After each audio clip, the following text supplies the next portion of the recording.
Hello there, my very good friends. On today's wrestling news, yes, we're going to spend quite a bit of time talking about CM Punk and Ryan Nemeth. I've got a major update for you on The Rock and WrestleMania. I'm going to tell you what the heck was going on when The Rock showed up at Bad Blood and nothing happened. And is WWE staying family friendly? I'm Adam Wilborn. I'm Andy Murray. And this is the news. Okay, so you're going to have to bear with us a little bit on this one because it's a very long report. It's really good reporting. Yeah. Covers a lot of intricate little details and timelines and dates and stuff that I think have been going missing in a lot of the way it's being discussed online. A lot of details are being missed, but we're going to unpack this new report from Fightful Select covering Ryan Nemeth and a timeline, a document he sent to AEW officials alleging abuse, harassment and threats from CM Punk backstage in the company and how it was all handled by AEW as well. Now, let's begin this one off with a little preface. I think that a lot of people are reacting very emotionally to this. Oh, yes. I think that a lot of people are CM Punk stans and therefore won't believe a single word against him. I think that a lot of people are CM Punk haters and will therefore believe every single word against him and ones that haven't even been said. And I think that a lot of people, when they hear something that's maybe paints their favorite wrestling company in a negative light, they take offense to that and they react emotionally. I would like us, as a news show, to kind of filter out that noise and just talk about the contents of this report. We will try. Shout out once again, to Fightful and Sean Ross Sapp. This brilliant reporting. It's a tremendous piece of work, and I would encourage you to read it in full on Fightful Select if you have the subscription, and it's one of the best value subs out there. Hey, so you know what I say? Jump in. It's no crap. Just Sam. Yeah, we've always said that. To be fair, we have. Shout outs to Sean. Anyway, let's dive into this thing, right? It's going to take a while, so bear with me. If you don't like CM Punk, this might be or the drama, this might be a tough one. The complaint was dated the 12th of September, right? Abuse stemming from CM Punk, but the real issue was AEW's failure to respond and the company asking Ryan Nemeth, who, Hollywood hunk, I think he came in during the pandemic, maybe before Sounds that. About right, yeah. Brother of Nick Nemeth. Left AEW earlier this year. Bit of background. The complaint was dated the 12th of September, like I said. Real issue was AEW's failure to respond to everything and the company asking him to cut an antagonistic promo on Punk, who was the kind of head of Collision at the time. He was the centerpiece of the show. That's what I mean by that. There are numerous emails, text messages, and call logs in this document, in this report. And it begins on the 16th of April, 2023. Ryan, at this time, contacted Mega Parek, who was AEW's head of legal at the time, saying that he'd been targeted by Phil Brooks, CM Punk, backstage. This is in April. We should note that in June of that year, Ryan did tweet out, literally the softest man alive, right, about Punk. He has claimed that was in character. It was 2 months after the initial complaint, right? We'll talk about the tweet in a little bit, but I think where a lot of people are getting complicated with this is that they don't realize that the complaint was before the tweet. The timeline, yeah. That completely changes the perception of it, because if Ryan had just tweeted something insulting a guy and then the guy had responded, that's a bit different to allegedly being targeted by the guy first and then tweeting it. It's a completely different thing, right? Completely changes the context. But on the 21st of June, so 2 months after Ryan initially contacted Mega Parek, Punk allegedly threatened Ryan backstage. Tony Schiavone, Mega, Parek, and the Young Bucks, they showed a bit of empathy towards Ryan throughout, and they assured him his relationship with AEW would not be impacted as a result of any of this. Now, after this, Ryan Nemeth wasn't booked by AEW for 2 months after the incident. John Moxley contacted him. He was very supportive throughout, apparently, and told Ryan that this situation doesn't sit right with me. And Moxley, of course, has said his own things about CM Punk, and maybe there were some issues there as well. So, July, the next month, Ryan contacted Mega again. He was upset that AEW had not responded to the incident in June, the backstage confrontation. He said he believed he'd be silently fired by AEW, and that his pay-per-appearance deal would be allowed to expire with the company. He felt like he was being punished. Mega assured him that speaking up would not impact his job in any way.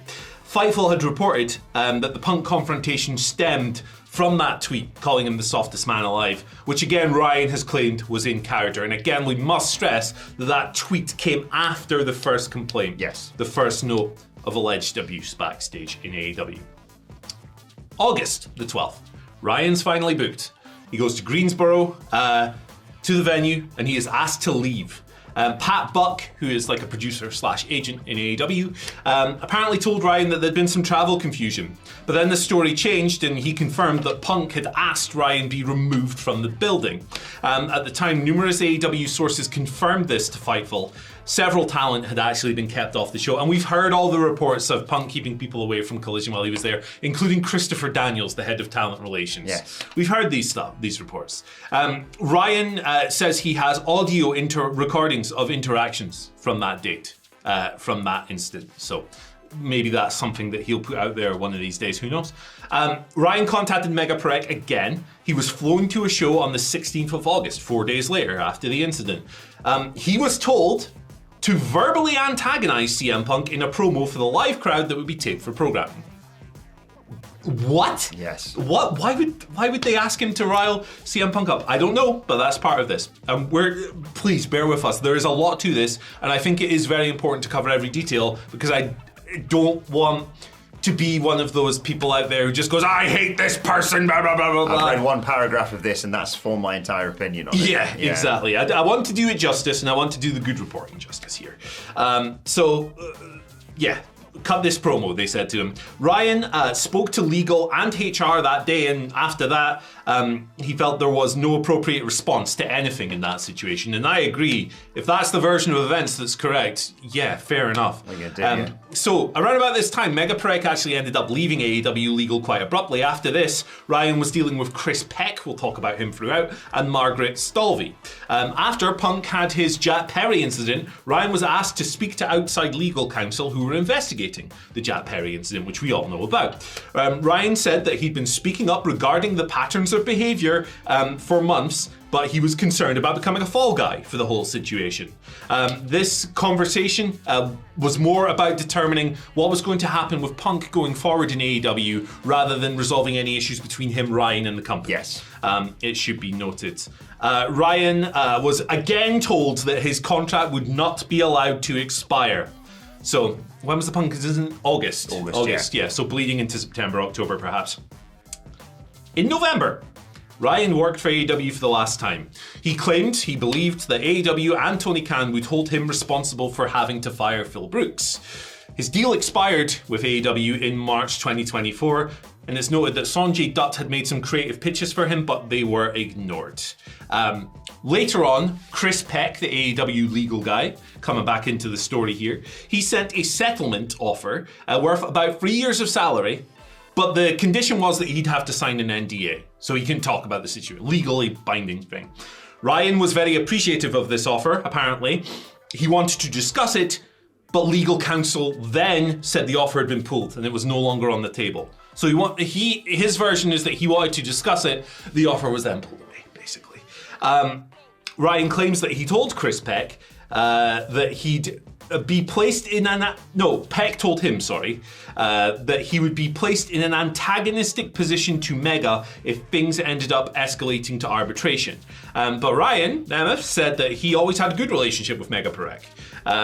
Peck also threatened to sue him in response to sending the aforementioned timeline across, according to Ryan.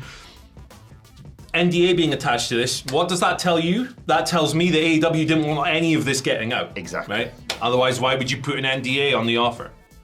Currently, we're getting there. Ryan is seeking policy change and the initial financial consideration that was discussed previously.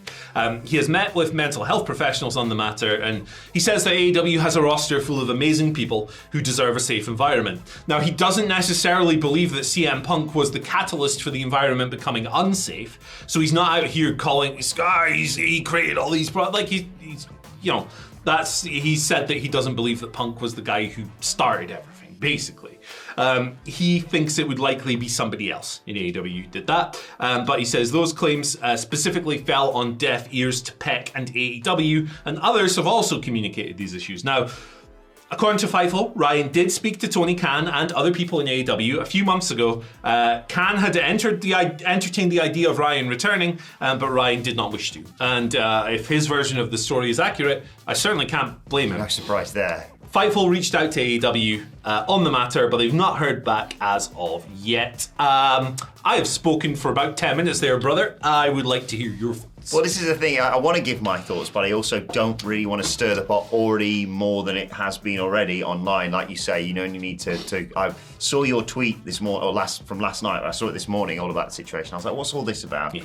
And I stupidly just typed Ryan Nemeth, and poor Ryan Nemeth. In this situation, he sounds like he's the one suffering the most out of anyone, of course. Yeah. And all I saw, rather than this, I'm like scrolling for the story. Because some people are like, poor Ryan Nemeth, AEW have handled this terribly, or quite rightly, poor Ryan Nemeth, CM Punk, why is he like this, basically.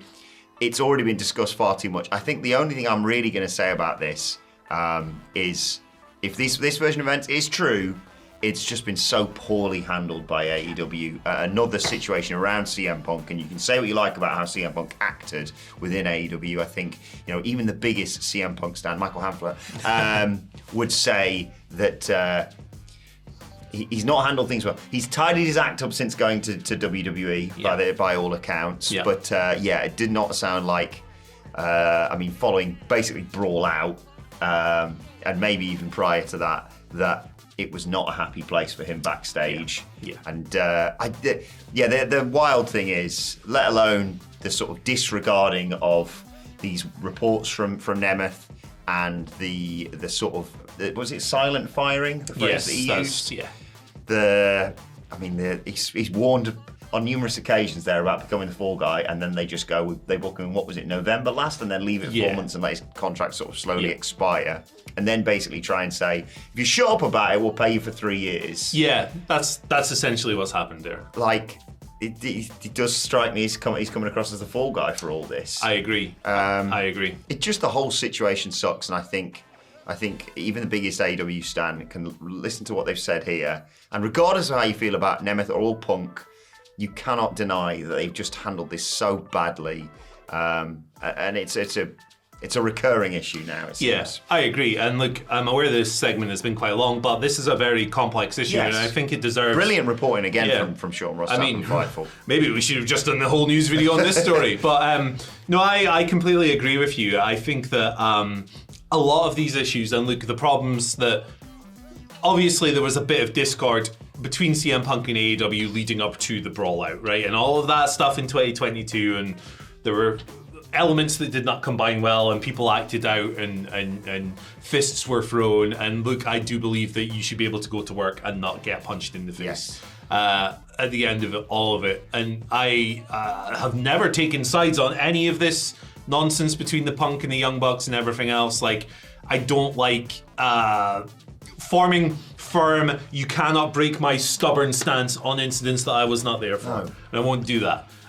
Plus, don't attach yourself to wrestlers, because they'll always let you down unless their name's Big E or Adam Cole, it seems. Yeah, exactly. Obviously, there are certain situations that are a bit different when things are litigated, when things go through the courts and you get full-on accounts and stuff. But this is just a backstage fight that has caused so many problems. The go out, the tweets are different. It's a tweet at the end of the day, and it wasn't even like a really abusive tweet. It's just a tweet, and like you say, you can take it in character or not, but it's a tweet. Yeah. Like, we get tweets from people occasionally. It's a tweet. Yeah. I go, cool. But the decision to say, cool, so all this is going on. Go out there and cut a promo winding him up. What is the thought process there? That's insane. That's just a terrible idea. And let's talk about this tweet a little bit. Why not? So, do you believe the tweet was a work or not? Do you believe it was in character or out of character? That will likely shape your view of this thing, because the tweet, it sounds like, and this is just me editorializing, it sounds like the tweet led to the incident on the 21st of June. But if the behaviour started before that, and Ryan filed a complaint in April, then the tweet, well, if it was out of character, it's not. You can't really justify that to a degree. You can look at it. Even if it's not in kayfabe. Sorry, I've interrupted you. No, it's okay. It's okay. If it's not in kayfabe, but he's suffered this already. Yeah, that's arguably him just letting off a bit of steam, and not even saying like, this guy's an asshole backstage and he threatened me. Just going, God, he's been a bit of a bitch there, isn't he? But you can see why he would do it, right? If he felt that he had been the victim to abusive behavior and that the company wasn't doing anything about it, you can see why he might express himself that way. If it's in character, out of character, You can just sound. He's not like Ryan Nemeth, nicest guy alive, and then he tweets that. Like his character that you see on television is sort of an antagonistic guy. He's the Hollywood hunk. He's like his character's a prick. That's the whole thing with like how he's quite similar to his brother in a lot of ways. Like he's a flashy, arrogant guy on TV, and behind the scenes, I'm sure he's very different. Yeah. But yeah, man, there's just so much here. The one thing I am 100% not on board with that I think we can. Like, if you're a level-headed person, you can all agree with, is a lot of people have just used this as a means to insult Ryan and be like, he's a jobber, he was an enhancement guy, blah, blah, blah, blah, blah. How does that matter? Yeah. Like, he's not come in and gone, I'd say, well, I want to be a loser on television. Yeah. Like, that's just the way he's been booked, unfortunately. Yeah, and look... How do you not pity him in this situation? I know, it's like... His how you perceive his ability shouldn't cloud your view of what's right and wrong in this. Like, ultimately, wrestling is a star-driven business, and it will always end up siding with bigger names, right? It's cruel that way. But don't insult the guy's wrestling. Like, I thought he was good in the enhancement role, man. Yeah. Like, comes out with his sequin jacket and everything, flashy jackets and stuff. You know, someone comes in, you want to get him over, and you're like, you need to beat someone. Then I'd pick someone like a Nemeth, like to come out and be like, who do you think you are? I'm way better than you. Absolutely, man. Absolutely. it's going to be very interesting to see how AEW handles this going forward, because, like I say, it's becoming, unfortunately, symptomatic of them dealing with internal issues. And it sounds like, once again, bringing Punk back, effectively giving him his own show and giving him the power to kick people out of the locker room was a fundamental error by the company. No, really bad idea. Ultimately, the relationship should have ended before this even happened, I agree. in my view. I will note, just as we kind of wrap this whole thing up, Ryan Nemeth was kind of bullied out at WWE for standing up to that horrific bully Build Them Up. Alleged bully Build Them Up, we should say. And he has continually spoken up for good causes throughout his career as a pro wrestler. I feel really bad for him. He's been shafted out of the wrestling business in a great many ways, and I know he's appeared elsewhere since leaving AEW and stuff like that. But it's just a crap situation. To me, my opinion, not my factual account or anything like that, my opinion is that he's been hard done by here, and I hope that if it's arbitrated and if it goes legal or whatever, that something is done to make good. A messy situation, a very complex situation, and again, I would encourage you to read the full report. Right, let's move on and talk about WrestleMania, baby! Hey! And The Rock. A lot of speculation about him. Andy will get into the gritty details of exactly what was planned minute by minute with his appearance at Bad Blood. Before we get to that, though, a lot of people obviously speculating about what's going to happen with The Rock at WrestleMania 41. And Dr. Chris Featherston, PhD, gave us an update on this on social media, saying WWE has decided to move forward in creative plans as if The Rock will not appear at WrestleMania 41 as of now. I've been informed that these plans could change at any moment, and WWE is definitely interested in using him if he becomes available, but he is not currently scheduled to compete. It has felt a little bit like that, like it was, well, on the one hand, as Hamlet has said on numerous occasions, it has felt a little bit like Triple H has been getting his ducks in a row just in case The Rock comes in and blows everything up, a la this year. It's understandable that with everything going on with The Rock and Moana, and he's got a lot of other projects outside of wrestling. Let's be honest. You can't be waiting on someone, especially with a story as big as the Bloodline and people like Roman Reigns and Jacob Fatu, Solo Sikoa, Cody Rhodes, obviously. You can't be sat there going, well, we'll figure it out in sort of February, March time, I suppose. Yeah. This is WrestleMania 41. It is already shaping up to be huge. The company is doing massive business right now. They are not short of other options if they want to do something different with, let's say, a Cody Rhodes. Yeah, for sure. Shout-outs to Chris Featherstone for the report here. Been corroborated by Sean Ross Sapp and Fightful. He's a guy who I'm not massively familiar with, but he's been doing wrestling coverage for years and years and years, I understand. So, hey, shout-outs for the scoop. Yeah. this is wise, but at the end of the day, if the Dwayner comes back and the Dwayner doesn't want to play with your little plans, you go, I got the bloodline and I got the Cody Rhodes.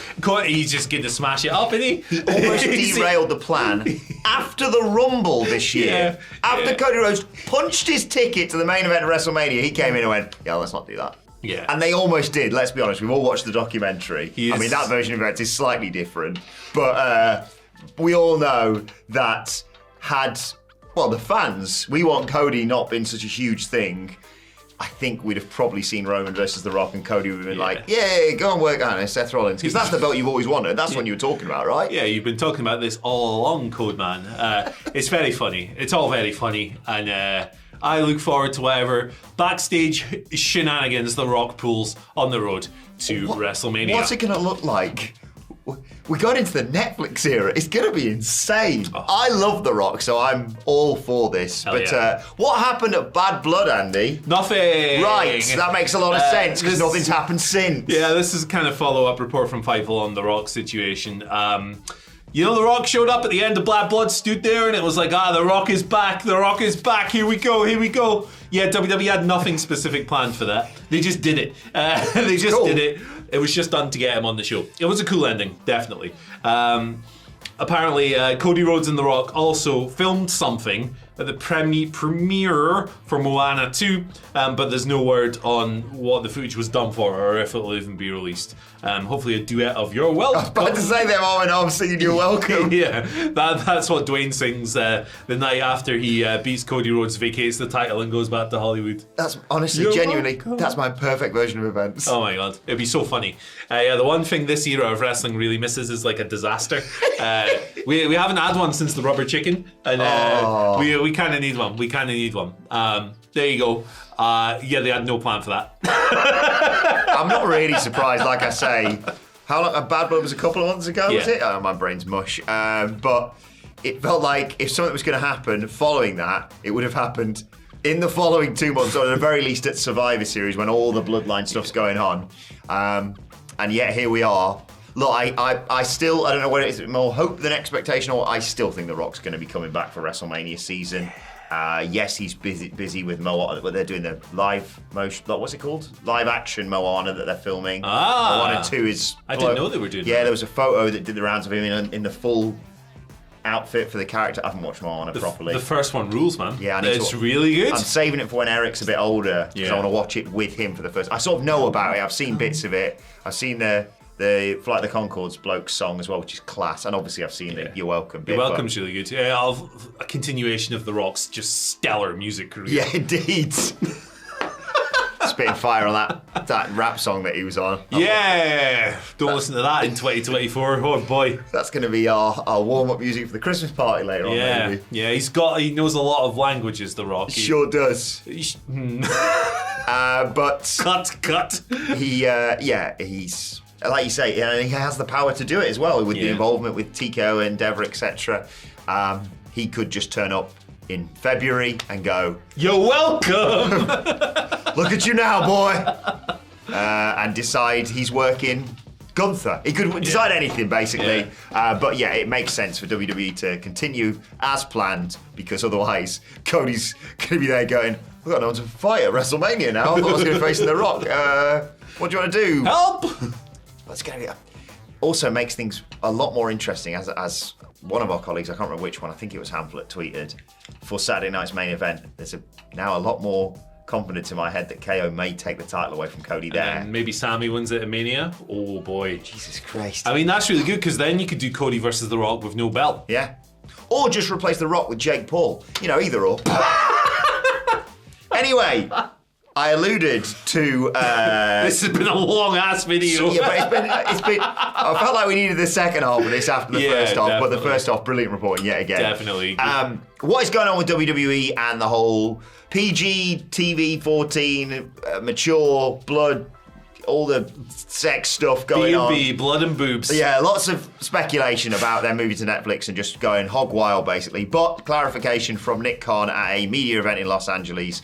He's asked a question by SI.com with regards to the rating, and Nick Khan said, "We are not changing the rating of our programming. There's online chatter about, it's going to be R-rated, or for us old folks, like X-rated. That's definitely not happening. It's family-friendly, multi-generational, advertiser-friendly programming. It's going to stay that way." With regards to the length of Monday Night Raw, it's 2 hours right now. Netflix, it could be 12, I suppose, if they want. All Chief Creative Officer Paul Levesque had to say was, "I'll let you know on January 6th. I think it's going to go back to 3 hours, if I'm perfectly honest. Or they may just fluctuate. They may decide this week we're going to go a bit longer, this week we're going to go a bit shorter. But yes, regardless of how long it is going to be family friendly, which, as much as people were hoping for the opposite, I think just makes the most sense, doesn't it? Agreed. I'm going to ask you the dumbest question ever. Is Raw going to have adverts on Netflix? Is that a thing? I didn't even consider that. Because, like, Netflix, I don't see no adverts on Netflix unless you have that free tier. Does that still exist? I don't know. Or that cheaper tier. But, like, might they just throw some in? I have no idea. I have a feeling they may do the sort of... It won't be the sort of hard, right, we'll be back after these messages sort of thing on Netflix. But I would not be surprised to see WWE being like, "Hey, do you know what I really like? A bloody good KFC," or whatever it may be. They may just sort of, I was going to say subtly insert it. It's never subtle.